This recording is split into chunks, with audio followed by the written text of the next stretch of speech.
Okay mga ka-EA, so for today's video, tanghalin tapat, ayan, 1:30, magpaparonda tayo. So ang update, kakagaling lang ng mga ibon natin sa club training. Smash nga kanina, pero kabalitaran na ngayong oras na to kasi, ayan, sumikat na si Haring Araw. Ayan, pangwala tayo. Binuksan natin yung entrada dun sa labas, sa kabila. Ayan, tama na tayo dito. Ayan, kalakalampag lang. Ayan yung sinyalis lang, yun, Yan, binuksan natin yung entrada dun, ayun, sa double door. Uy, okay na, labas na. Ayaw pang lumabas ni Ampon, labas na, Ampon.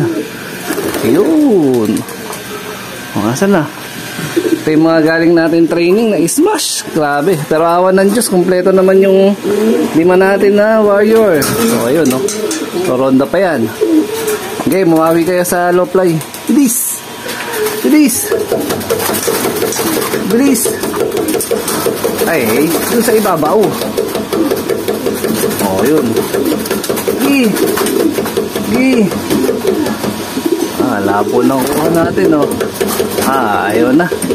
Ayaw na lumipad. Bahala kayo. Ayan, ito yung kapares no isa natin yung ibon, Ayan. Yung nasa likod, yun yung speedbird na galing kay, kay Madla. Yan, ginawa natin pang-motivate. Kaya lang, hindi na tayo pinala dito mga nakaraan kasi nga, mahina sa smashan yung ibon natin. So, actually, yun din yung rason kung bakit nga nawala siya ng second to the last training sa South. So, ngayon nag-i-smashan ng training, nakikita ko na naman yung niya, yung weaknesses niya. Yan, sana mag-improve pa rin siya sa mga susunod. Delikado ngayong season ng North kasi nga, more on smashan ng lipad natin. Kasi nga, ang June hanggang August, tag-ulan talaga yan. Kaya challenge sa atin yan kung may improve natin yung sitwasyon ng ibon natin na yan. Ayan, yan mga lapatids. Saan na sila? Ayun, meron pa na iwan dun na ayaw nang lumipad. Bala siya. Tanggalin na natin ito. Ito mga lapatids, meron tayong pinagtabi dito. Actually bata pa to. Ayan, hindi pa nga nagpa-final molt. Kaya lang, wala lang, naisipan ko lang na tabihan siya ng kak. Ayan, inbreed na to ni Batusay, cross dun sa direktang lola niya.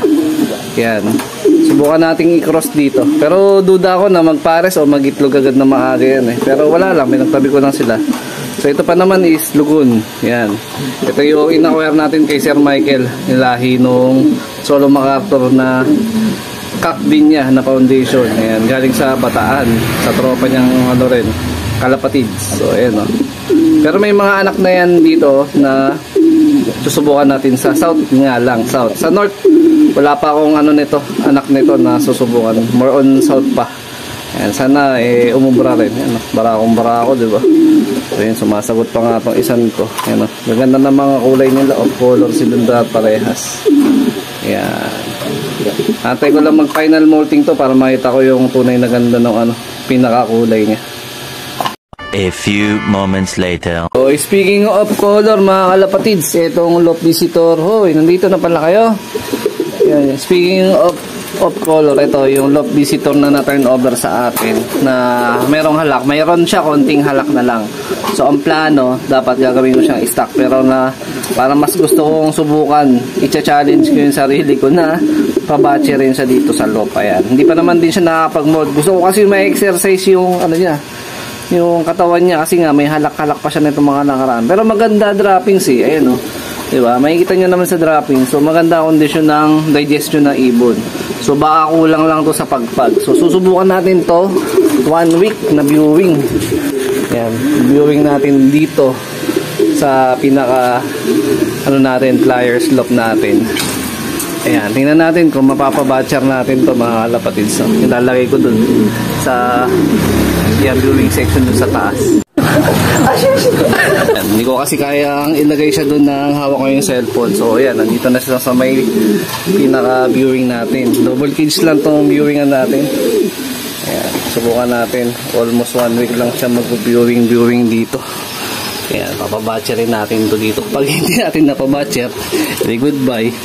Ayan, lagdag lang sa palamutin natin sa loob kasi nga napakaganda ng kulay niya Pero meron naman tayong go signal na ikip yan. Ayan. So, tingnan natin kung kaya natin mapabatcher within 1 week. Ngayon yung mga iba nating ibon, no? Team South natin. Babaan na. 75 years later. Kung kaninang umaga nga lang, tuloy-tuloy na pag-ulan. Actually, delay na delay yung release kanina ng training. So, from 6:30 dapat yung original is naging 8:15. Tapos binaba yung release namin ng Arayat, Pampanga. Binaba ng Candaba. So, ito yung bago nating tarp dito sa may harap. Ayan, no? Yung inedit ko na picture, no? Natutos-tos ako dyan sa may bandang barangay Kaipian. Ayan, ginawa natin banner, poster. Ayan, no? Ganda, di ba? Ayan. So, iba natin nasa labas pa rin. Ayan, no? Pero iba, pasok ka na. Tapos, yun, yung binuviewing natin dito, good luck sa kanya. Ayan, nabubuli siya. Pero, ano ba tingin nyo dito? Hen ba to or kak, mga kalapatids? Medyo malaki ulo, pero parang marinkinita naman yung leeg, no? Mukha naman siyang hen. Kaya lang, laking ibon eh. Ayan. So, almost 2 weeks na rin siya nandito, no? Simula nung na-turnover sa atin ng isang kalapatid. Shoutout kay Boss Henry Pidjong. Ayan. Tapos, yung kumontak sa akin na tunay na may-ari nito, nalimutan ko na yung pangalan niya. Pero binigyan niya tayo ng authority na i-keep to. Ayan. So, sabi niya sa akin, wag ko na raw pakawalan. Pero mukhang mapapakawalan ko. Pero syempre, ibu-viewing muna natin. Tingnan natin kung mapapabatcher natin dito sa loob. Or kung hindi man, kung babalik dun kay Boss Henry Pidjong, wala tayong magagawa. Or dun talaga sa tunay na may-ari niya na taga Cavite. O, ayan. So, nung bagong dating yan dito, may sipon at halak. So, pinagaling ko naman siya na ilang araw. May konting halak na lang siya ngayon, mga kalapatids, kaya nilipat ko na dito sa Flyers Loft. Sasama ko na siya dun sa mga ibang ibon. Yan. Gusto ko sana siya hybrid, kaya lang abutin pa ng siyam-siyam yan bago hybrid. Kasi nga YB pa yan eh, hindi pa nga nagpapalit ng balahibo. Pero rare color nga daw to. Ang tawag sa kulay niya is ang tawag doon basta off color, yung white bar daw kung tawagin. Nakalimutan ko na naman. Mahina kasi ako sa mga off color. Di ko tandahin yung mga kulay. Ang alam ko lang yung mga regular na blue bar, checkered, kulay pula, red check. Yun na yung mga alam ko eh. Pagdating sa off color, wala. Ignorante ako eh. Hindi ko kabisado yung mga kulay-kulay. Yan, nalimutan ko. Ayan o. Ganda ng tindig. Tsaka maganda na yung droppings niya compare nung mga nakaraan na linggo. So ito yung dati niyang pwesto. So, ayan. Maganda naman yung droppings eh. Ayan o, tuyo naman o. Tapos kahit papano, sumigla na. Kuminis na yung ilong niya na medyo basa-basa tsaka parang medyo maputla. Ngayon, maputi na. O, ayan, napaputi ko na. Ayan. Plano ko dapat nga magpaligo ngayong umaga. Ang problema, nag-uulan na naman. So, hindi tayo nakapagpaligo. So, ito siya. So, sana yung halak na konti na meron pa siya, sana mawala pag-aspas niya rito. Tapos sana mapaviewing na mapabatcher natin. Pag hindi natin ito pabatcher, swerte kung kanino tutukod to. Ayan, siya na magkikip. So, at tayo, magdidesisyon tayo na medyo kakaiba ngayon. Sa-challenge natin yung sarili natin na magpabatcher ng loft visitor na turn over sa atin. Ayan.